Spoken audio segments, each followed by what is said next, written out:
주님께서 여러분과 함께 요한이 전한 거룩한 복음입니다. 15장 26절에서 16장 4절까지입니다. 그때 예수님께서 제자들에게 말씀하셨다. 내가 아버지에게서 너희에게로 보낼 보호자, 곧 아버지에게서 나오시는 진리의 영이 오시면 그분께서 나를 증언하실 것이다. 그리고 너희도 처음부터 나와 함께 있었으므로 나를 증언할 것이다. 내가 너희에게 이 말을 한 이유는 너희가 떨어져 나가지 않게 하려는 것이다. 사람들이 너희를 회당에서 내쫓을 것이다.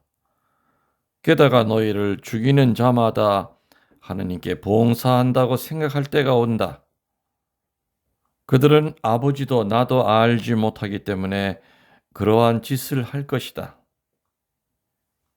내가 너희에게 이 말을 한 이유는 그들의 때가 오면 내가 너희에게 한 말을 기억하게 하려는 것이다. 주님의 말씀입니다. 참 예수님, 주님의 이름으로 평화를 빕니다. 오늘은 2박 3일 순례 이제 마지막 날입니다. 그래서 일찍 새벽에 미사를 오늘 이제 공식적인 미사는 없기 때문에 이렇게 일찍 여러분들에게 말씀을 전하고자 녹음을 하고 있습니다. 이렇게 뭐 순례하면서 여행하면서 이렇게 유튜브를 위해서 미사를 드리면서 또 강론을 녹음하는 것은 사실 결코 쉽지는 않습니다. 그렇지만은 짧더라도 오늘 복음의 주제를 여러분들에게 그 메시지를 전달하고 또 여러분들이 그 메시지를 가지고 또 오늘 하루를 사시기를 바라는 마음으로 오늘 요한복음 15장 26절 이하죠. 6주 월요일 말씀을 묵상하고자 합니다. 오늘 복음에서 예수님은 당신을 따르는 이들에게 당신을 따름으로써 당하게 될 위험을 미리 알아두라고 하시면서 말씀하십니다. 사람들은 너희를 회당에서 쫓아낼 것이다. 그리고 너희를 죽이는 사람들이 그런 짓을 하고도 오히려 그것이 하느님을 섬기는 일이라고 생각할 때가 올 것이다. 너희를 죽이는 사람이 그 짓을 하고도 이게 바로 그리스도 신자들을 잡아 죽이는 것이 하느님의 뜻이다라는 그 생각을 하면서 죽이게 될 것이다. 그 얘기겠죠. 실상 예수님의 마음으로 아버지이신 하느님을 사랑하고 우리가 서로가 사랑해야 한다는 그 예수님의 가르침만 해도 사실 세상 사람들 생리에는 잘 부합되는 말씀은 결코 아닙니다. 예수님의 가르침이 어디 합리적인 가르침입니까? 왼뺨 때리면 오른뺨 대주라고 그리고 지는 것이 이기는 거라고 그리고 겉옷 달라고 하면 속옷 벗어주라고 그리고 오리 가자고 하면 심리같이 가지라고 그리고 죽어야 산다고 하고 이런 파라독스하고 역설적인 얘기를 그 당시 사람들은 결코 받아들일 수가 없었을 겁니다. 이러한 말씀을 실천하자면 의뢰이 자기 성미와 부딪히게 되고요. 세상을 제대로 살아가기가 어렵다는 그러한 탄식이 저절로 나오게 되는 그런 말씀들만 사실 하신 겁니다. 지는 게 어떻게 이기는 걸까? 이 뺨을 때리는데 다른 뺨을 대? 말도 안 되지. 내 뺨 때렸으면 그놈 손가락을 부러뜨리든지 이를 부러뜨려야지. 구약에는 이에는 이로, 눈에는 눈으로 동태복수법을 썼습니다. 이것도 어쩌면은 그 근간은 사랑입니다. 동태복수법이라는 건 그거죠. 같이 당한 것만큼 똑같이 해주라는 얘기입니다.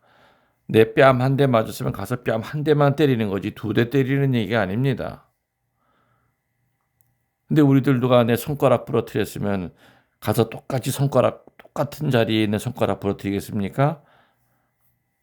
더 큰 복수할 때가 많겠죠. 적어도 생각은 그렇게 할 겁니다. 그래서 구약에서 얘기하는 눈에는 눈으로 이에는 이로 하는 것은 단순한 복수만을 뜻하는 것이 아니라 더 큰 화를 막기 위한 네가 당한 것만큼만 해줘라 그 얘기죠. 근데 예수님은 나아가서 뭡니까? 그렇게 하면 안 된다.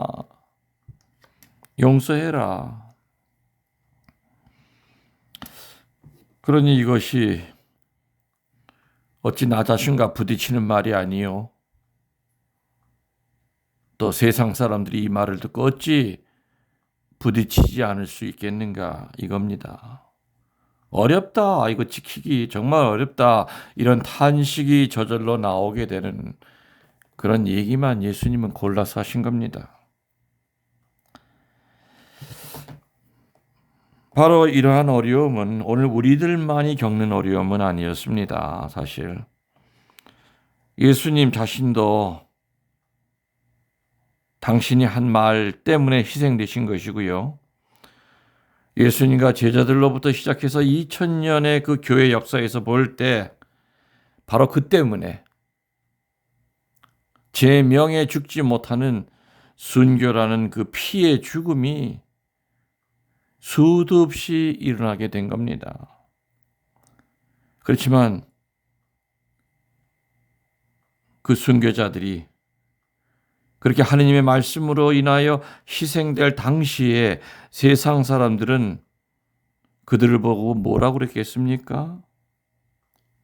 100%저 미친놈들, 어리석은 놈들, 꼭 저렇게까지 신앙생활을 해야 될 필요가 있어?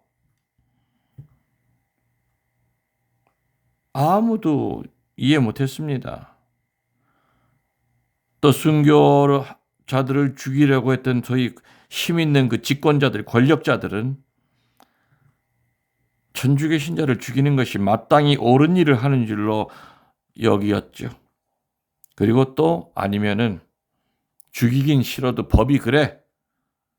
어쩔 수 없이 할 수밖에 없어 하면서 죄 없는 의인들을 하느님의 말씀대로 살고자 하는 이들을 괴롭히고 죽이고 처형해 왔던 겁니다. 이런 일들은 오늘날 우리 주위에서도 계속 일어납니다.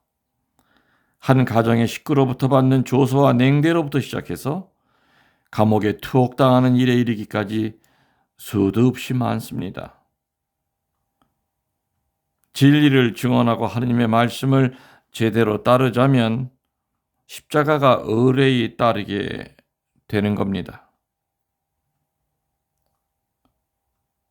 그러면 박해하는 자들의 그 모습은 어떠한 모습입니까?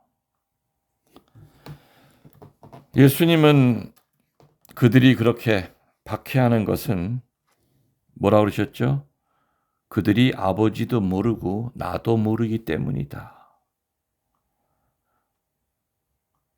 아버지도 모르고 그리스도도 모른다는 사실은